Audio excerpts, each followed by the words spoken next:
అనగనగా ఒక ఎలుక, ఒక కప్ప ఎంతో స్నేహంగా ఉండేవి. ప్రతి ఉదయం కప్ప చెరువులోంచి బయటికి వచ్చి దగ్గర్లోని ఒక చెట్టు కింది కలుగులో నివాసం ఉండే ఎలుక దగ్గరకు వెళ్లి మధ్యాహ్నం వరకు దానితో సరదాగా గడిపి తిరిగి వచ్చేది. ఎలుక కూడా తన స్నేహితునితో ఎంతో సరదాగా ఉండేది. అతనికోసం ఎదురుచూసేది.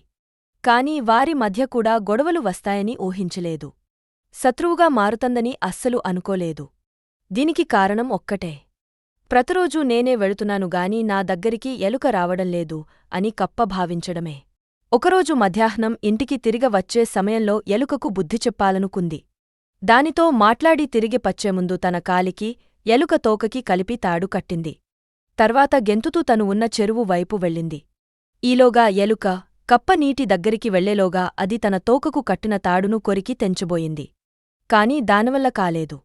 దాంతో తప్పనిసరై కప్ప వెనగ్గా వెళ్లాల్సి వచ్చింది. నీళ్లలోకి కప్ప దిగగానే వెంటనే ఎలుక ఎగిరి దాని వీపు మీద కూర్చుంది.